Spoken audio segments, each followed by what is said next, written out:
Séparer lumière et sagesse, c'est ne rien comprendre au langage, c'est être intellectualisé, c'est ne rien mettre dans les mots, c'est parler pour dire des choses qui ne veulent rien dire, c'est ne plus avoir d'âme, c'est ne plus avoir un langage de l'âme dans les mots. Est-ce qu'il y a un plaisir à parler? Oui. Est-ce qu'il y a une sensualité? Oui. Est-ce qu'il y a une sensualité à se parler? Oui. Est-ce que quand on s'aime et qu'on est ensemble et qu'on partage des mots doux, est-ce que c'est un plaisir? Oui. Est-ce qu'on peut se caresser avec le langage? Est-ce qu'on peut se frapper? Oui. Est-ce qu'il y a une âme dans le langage? Oui. Est-ce que le langage est vivant? Oui. Est-ce que l'eau est vivante? Oui. Est-ce que l'eau qui coule, c'est comme la parole? Oui. Est-ce que les fleuves parlent? Oui. Est-ce que l'eau est Dieu? Oui. Au commencement était le Verbe, c'est l'eau. Les grandes eaux, le Verbe qui est au-dessus des eaux, c'était l'eau. Est-ce que l'eau est divine? Oui. Quand vous avez de l'eau, vous avez Gabriel. Vous avez toutes les relations. Pas d'eau, pas de relation. Pas d'eau, pas d'échange. Pas d'eau, pas les yeux. Pas les sentiments. Pas d'eau, pas de volonté. Pas d'eau, pas de pensée. Avec l'eau, une volonté, des sentiments, une pensée, un regard, une conscience. L'eau, un miroir. Donc, une compréhension, un éveil. L'eau, source d'éveil. L'eau veut dire ensemble, nous. Le langage de l'eau, ça veut dire nous. Nous sommes ensemble, nous sommes avec Gabriel. Gabriel veut dire archange. Ça veut dire les lois de l'eau. Les lois de l'eau veulent dire la procréation, l'union, l'androgynie, l'union des sexes. Gabriel, c'est l'union des sexes. C'est l'enfantement des mondes. C'est la parole des êtres. C'est les échanges. C'est le mariage, c'est la famille. C'est le social, de s'aimer les uns les autres, de vivre dans une eau claire, pure, des relations claires.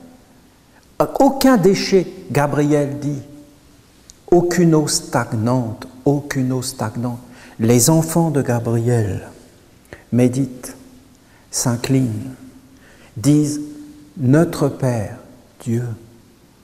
Gabriel, Dieu, car celui qui est envoyé est au nom de l'envoyé. Il est donc le porteur du Père. Gabriel et le Père sont un.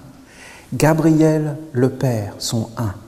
Gabriel est Dieu. Il n'y a pas d'autre Dieu que Gabriel. Ensuite, vous descendez, vous avez les relations. Les relations, c'est Dieu. Soyez calmes et essayez d'entrer dans la beauté et de regarder avec l'œil de la beauté. Qu'est-ce que ces deux êtres qui se parlent? Qu'est-ce que ces deux êtres qui se regardent? Qu'est-ce que ces deux êtres qui se touchent et qui se caressent, si ce n'est pas Dieu? Et pourquoi chercher Dieu ailleurs?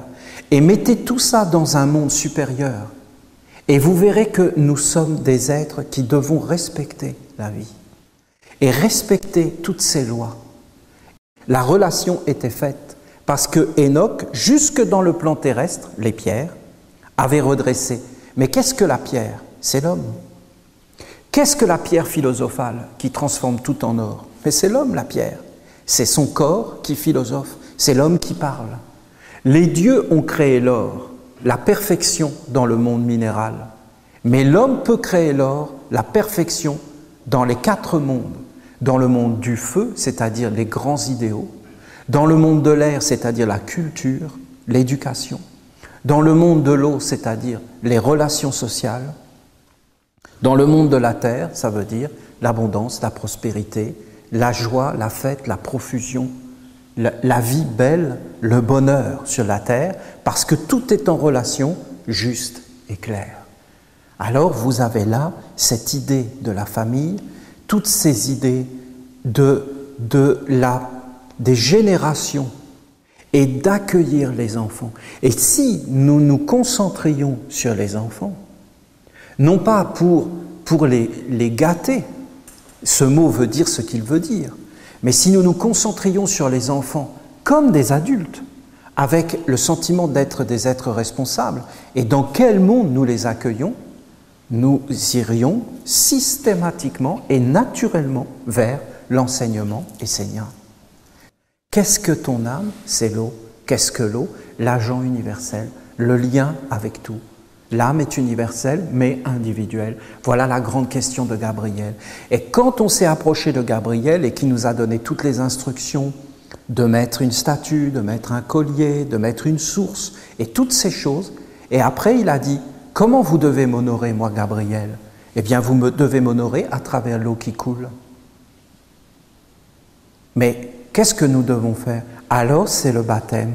Mais qu'est-ce que c'est ce baptême? Eh bien, tu dois mettre tes genoux dans l'eau et tu dois mettre de l'eau sur ta tête. Et tu dois vouloir devenir pur et t'éveiller et prendre ta vie en main. Oui, mais ça veut dire quoi, Père? Ça veut dire que si tu fais ça, tu libères ton âme. Ah, parce que mon âme est en prison? Oui. Mais où? Dans ta tête, dans tes concepts. Elle stagne, elle est emprisonnée. Je peux emprisonner mon âme? Oui. Je peux conduire mon âme dans la perdition? Oui.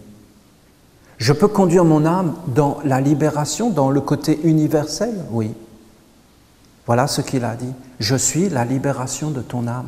Ça veut dire, je suis ton âme. L'eau, c'est l'âme. L'eau, c'est notre âme. C'est réellement notre âme. Notre âme, c'est tout. L'âme est au-dessus de l'ange. Au-dessus de l'ange. Qu'est-ce que l'ange? Gardien. Gardien de ton âme. Gardien de ton corps? Oui.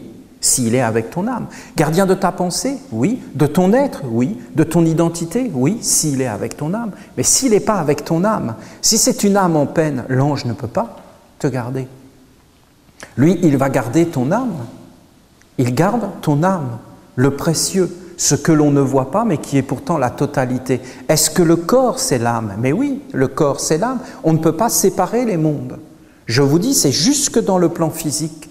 L'eau, jusque dans le plan physique, c'est l'âme. Le corps est un reflet de l'âme. Alors, c'est cette idée de l'âme. On a appelé ça l'androgyne. Parce que vous voyez, la préoccupation majeure, non seulement des hommes, mais des animaux, des plantes, des pierres, de la terre, des astres, de tout ce qui vit dans le monde visible, c'est de s'unir et de trouver la plénitude. Et de s'unir avec sa moitié complémentaire, ça veut dire son âme. Vous avez un homme, vous avez une femme. Vous avez deux corps physiques différents. Ils s'attirent l'un l'autre, comme tout s'attire, parce qu'ils veulent chercher leur moitié. Mais qu'est-ce que c'est en réalité? C'est l'âme. L'homme, la femme, la famille. La famille, la vie. On a mal interprété la parole de Jésus. On l'a déformée. Parce qu'ils ont voulu cacher ces secrets. Lorsque 2 ou 3 seront réunis en mon nom, je viendrai, je serai parmi vous. Vous savez pourquoi ils ont rajouté « ou 3 » ? Parce que si c'est 2, c'est qui ? Mais c'est l'homme et la femme. Lorsque 2 seront réunis en mon nom, je serai le 3e. Voilà la parole de Jésus. Quoi ? Un homme et une femme réunis dans un lit ? Et le 3e, c'est Jésus. Mais c'est quoi ça? Et les prêtres, ils sont réunis avec qui? Et ils font quoi? Ils ont même été jusqu'à mettre le crucifix au-dessus du lit, pour le crucifier sans arrêt. Alors que lui, il a dit, lorsque 2, pas 2 ou 3, c'est pas vrai. Lorsque 2 seront réunis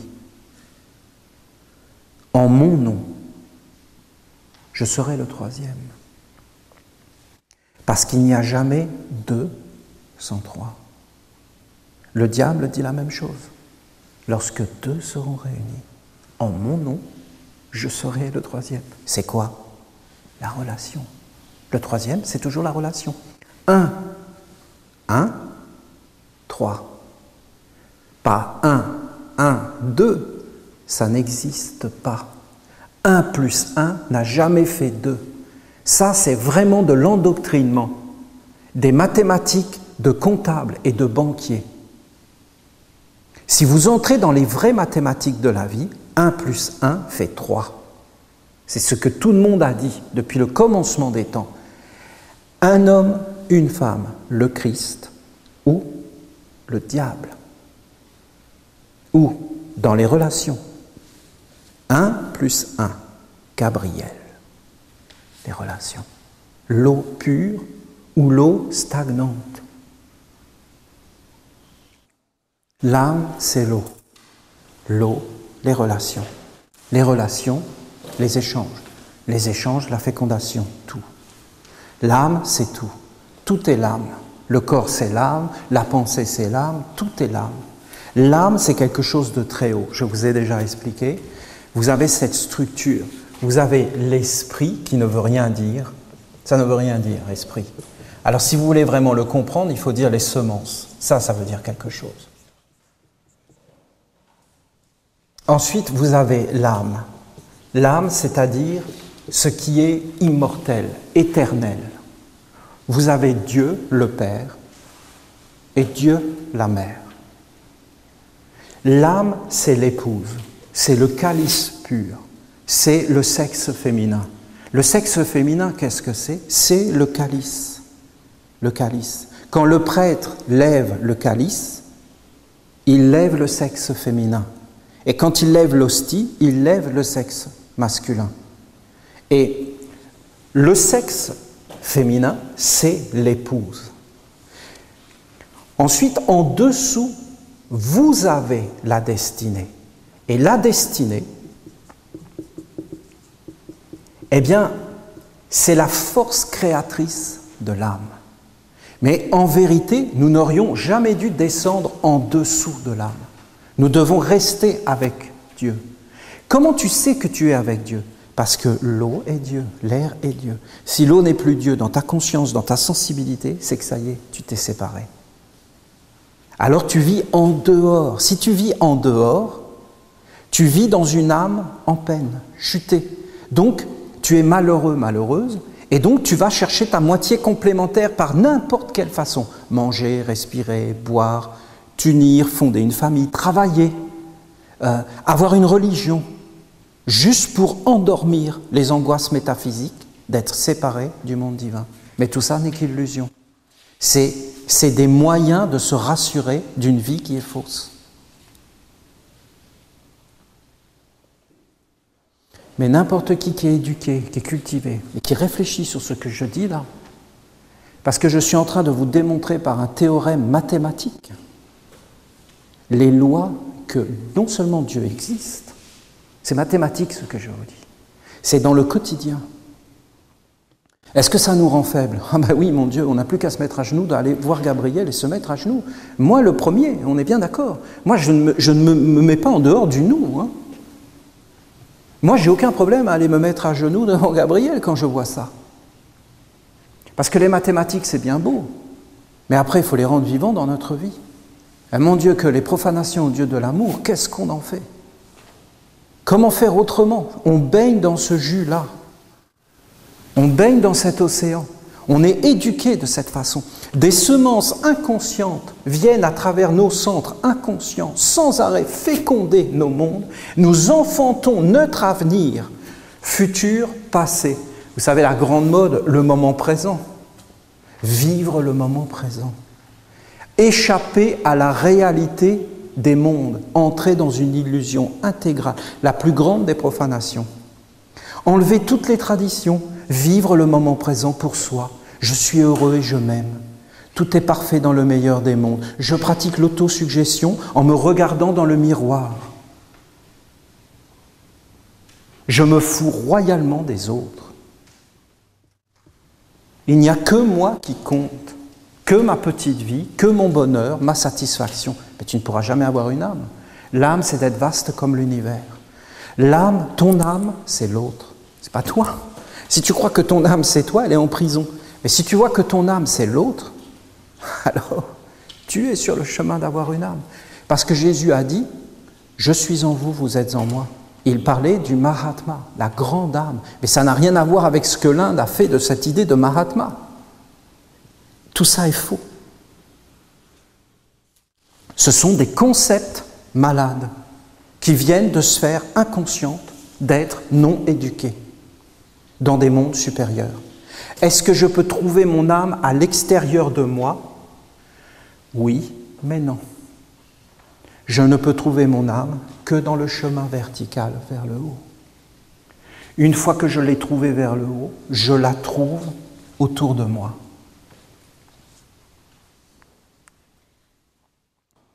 Parce que ça touche réellement un point fondamental. Mais ça, c'est pas une théorie, c'est une carte. C'est pas une théorie. Une carte, c'est pas une théorie. Une carte, c'est vraiment précis.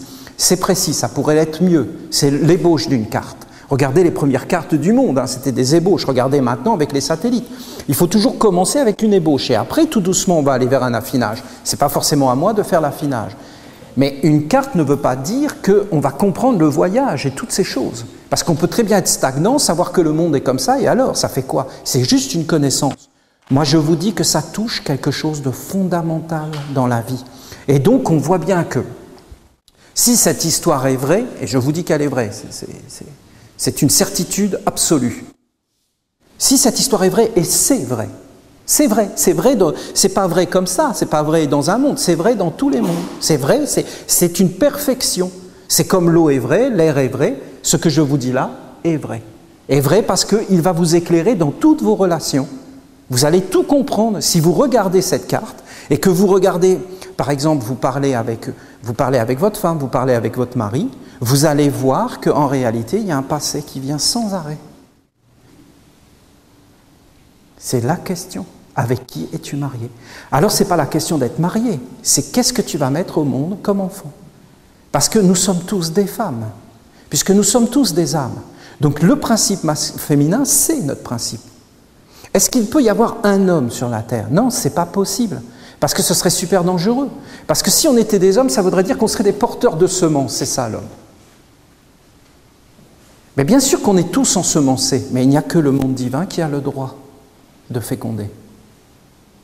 Il n'y a que le monde divin qui est masculin. Nous sommes tous des épouses. Tous. Il n'y a pas d'hommes. Ça, c'est une vision. Alors, bien sûr, est-ce qu'il y a des hommes? Oui, il y a des hommes. Oui, il y a des femmes. Est-ce que les hommes doivent être respectués? Oui, ils doivent être respectués pour leur qualité masculine. Est-ce que les femmes doivent être respectées? Oui, elles doivent être respectées pour leur qualité féminine. Est-ce qu'on doit enfermer un homme dans le sexe? Ah ben bien sûr que non, ni un homme ni une femme. Parce que si vous comprenez ce que je vous dis, vous savez que vous pouvez vous polariser. Femme, âme, comme vous voulez. À un moment donné, vous pouvez être femme, c'est-à-dire même si vous êtes un homme, vous êtes beaucoup plus réceptif, beaucoup plus créateur, jusqu'à l'aboutissement. Les femmes sont beaucoup plus dans le détail. Vous savez, nous les hommes, on se balade, qu'on ait des lunettes ou qu'on n'en ait pas, on est myope. Les femmes, c'est le détail, mais c'est affolant de voir ça. Moi, quand j'ai réellement compris le côté féminin, je me suis dit, mais c'est pas possible. Tout est analysé.